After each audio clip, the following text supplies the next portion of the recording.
प्रमोद बरा जेनगोन बे खाथां नै मा BJPजों सिथाबनानै दिनै बेखिनि पावारखौबो दिनै फोजोबनानै लाबाय। बिटिआर सरकाराव पावार लाबोफिननो थाखाय BPFनि सेन्टिमेन्ट लानांगोन। बे बाथ्राखौ दिनै नैबे भिडिअ'आवहाय बुंदों। दा बिथां हाग्रामा महिलारिनि पार्टीनि जि मावथि सोद्रोमा नैबे दिनैहाय नैबे भिडिअ'आवहाय स्पिच होनाय बिथांनि बे मावथि सोद्रोमानि बुंनाय बायदिब्ला हाग्रामा महिलारिनि जि BPF पार्टी बे पार्टीनि सेन्टिमेन्टखौ लानानै जोङो सरकार दानांगोन। बे बुंनायनि खारनानो जाहैबाय जे हाग्रामा महिलारिनि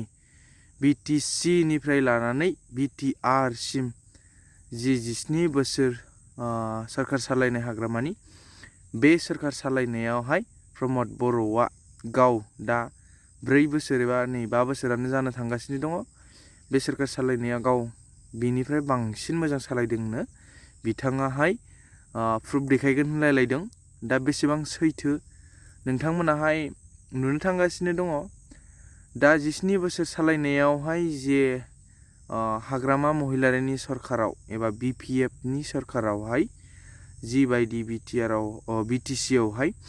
पावार दंमोन, दा BTR आवहाय बेबायदि पावार गैला। जे BJPजों सिथाबना थानायखाय BTR आवहाय एसेबांखिनि पावार गैला, बिनिखायनो दा BPFखौ देरहाहोनांगौ होननानै नैबे भिडिअ क्लिपावहाय BPFनि गोख्रों एबा मावथि सोद्रोमाया नैबेयावहाय दिनै बिबुंथि होदों। नोंथांमोननो फुल डिटेल्सखौ होनो थांगासिनो दं, बेनिखायनो भिडिअखौ स्किप खालामालासिनो जोबजासिम नायलां। बेसेबां सैथो बेसेबां नंगौ। आरो प्रमोद बर' बिथांखौबो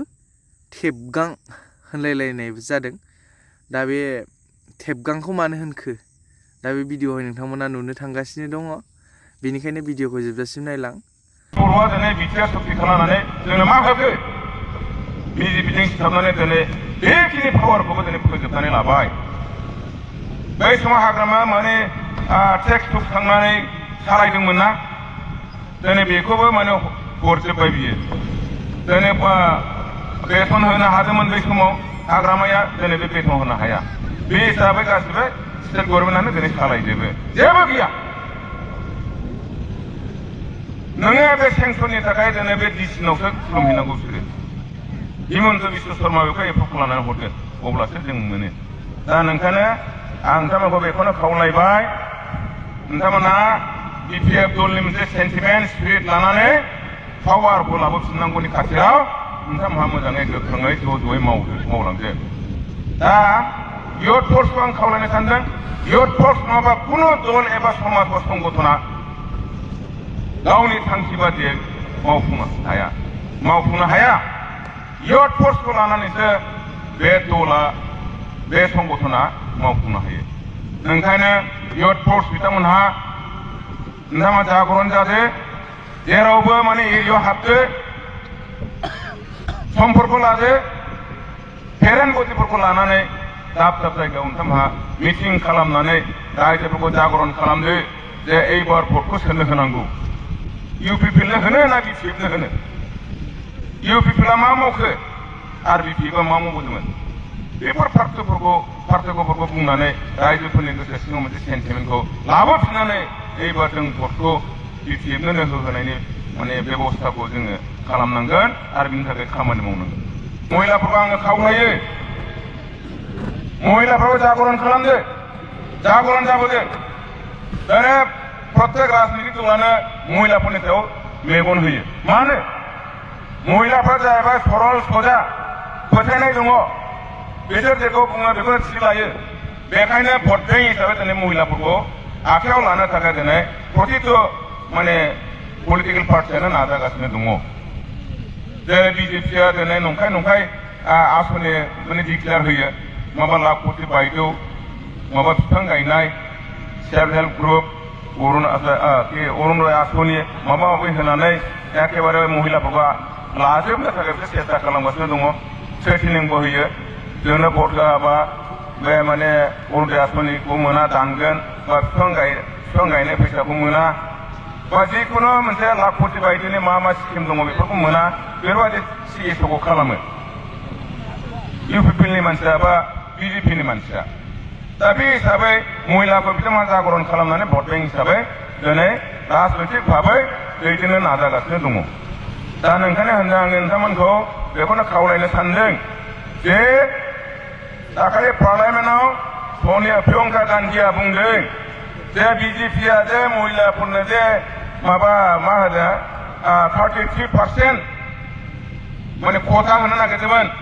पलिटिकेल माने माबायावहाय मा होनो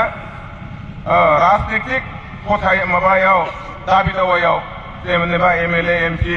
बा ग्रासरुट लेभेलनि बेफोरबायदि चेयारमेन माबा माबि 10 बोसोर जाखांनायनि उनाव मानो मावनो हायाखै मा मावखो बिजेपियालाय खालि गान्धी परियालखौल' जेने पार्लामेन्टआव माने 45 घन्टा माने रायो जवाहरलाल नेहरूखौ रायो दा बेफोरबायदि माबाजोंनो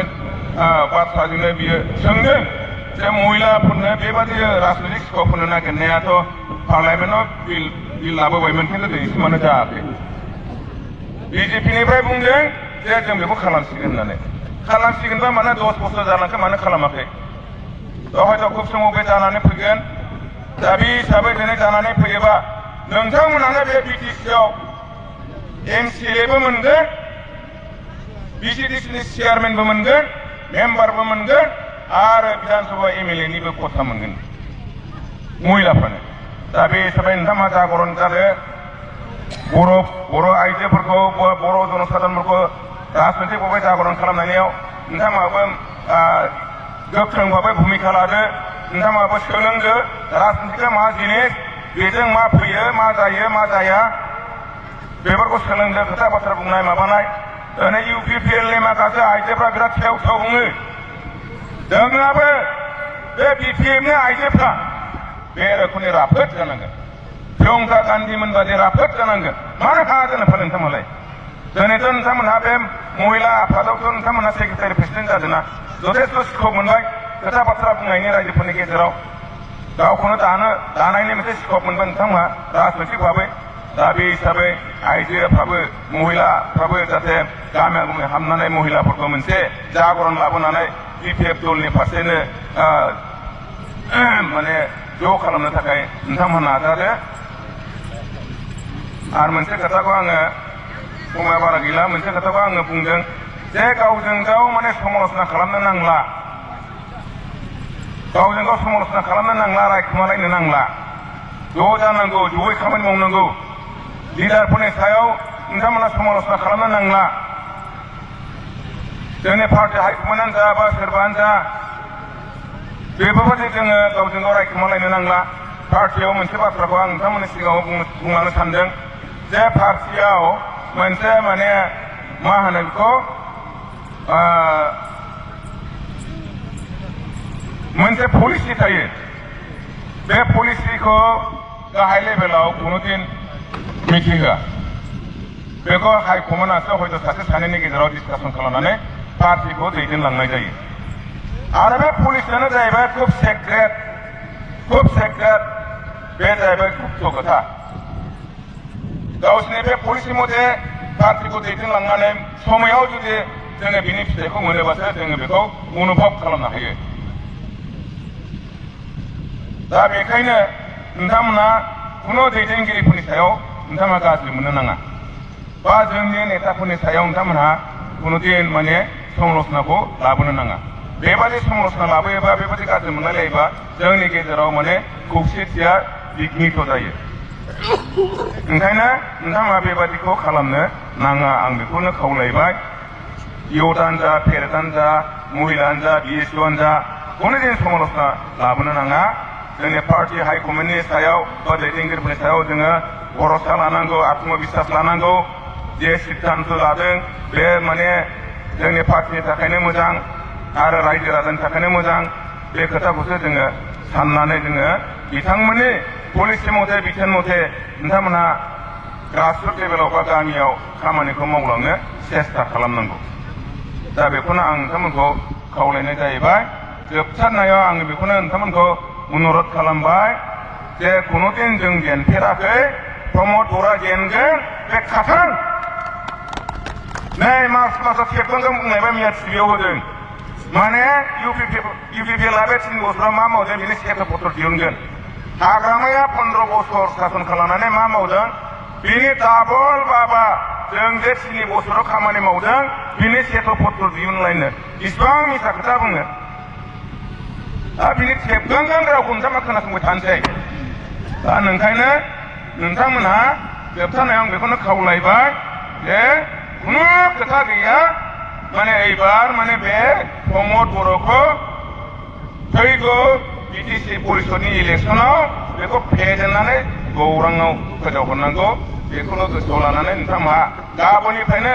जाहाथे लैहोर लैहोर पार्टिनि खामानिफोरखौ मावदो जगाजग लादो गामिनि मानसिफोरजों हिनजावफोरजोंनो जा हौवाफोरजोंनो जा आरो जोंनि ब्लक कमिटिफोरखौबो जाहाथे माने नोंथांमोनहाबो जिरायालाबानो मा बिथोन हरा बेखौबो दोनथ'नानै नोंथांमोना खामानि मावदो दस्राफ्रा हाबग्लुंजोब्बाय दा नोंखायनो जोबथारनायाव आं मोनसे बुंनो सानबाय जे वाटारलु जुद्धआव नेपलियना ब्रिटिशजों जेनदों बियो गावनि सैन्यफोरखौ थिग समाव लांनो हायाखै हयथ' बाहाय ओरैनो माखासे सैन्य दङमोन खिन्थु ब्रिटिशआ बिनि सिगां फैनानै बेसोरखौ तेज नेस खालामनानै फेजेनदों आरो बेनिफ्राय नेपलियना थांनानै ब्रिटिशखौ फेजेननो हायासै इटालियाथ' ब्रिटिशनि सिङाव थाहैबाय दा जोंनाबो समय मथे खामानि मावाबा खिन्थु बिपद जागोन मिथिबाय समय मथे जों थांनांगोन बेनि उनावसो जुदि अखा हाखांनायनि उनावसो कफि हेबनो नागिरोब्ला बे जानाय नङा ओंखायनो आङो ब्लक कमिटिखौबो खावलायनाय जाहैबाय जे माब्ला बिथोन हरा बे बेलेग खोथा खिन्थु नोंथांमोननि दायित्वखौ गावनि ब्लक लेभेलाव नोंथांमोननि कर्मिफोरखौ लानानै गामि सिङाव हाबनायनि बेबस्थाखौ लादो मेल मिटिं खालामनायनि बेबस्थाखौ लादो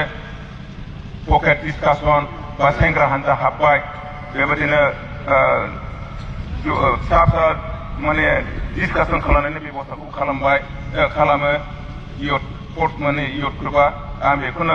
खावलायबाय बुंनानै ओंखायनो जोङो समायनि सिगां जेरैबो माने एडभान्स जानांगौ खामानि मावनाया अब्लासो जों साक्सेसफुल जायो बेखौ गोसोआव लादो समय मथे खामानि मावनो हायाबा जों फैलर समायनि थिखिनिया सिगांसो उनजों नङा आं ओंखायनो बेखिनि खोथाखौ बुंनानै आंनि फंनैसो बुंनायखौ बेहायनो फोजोबनाय जाहैबाय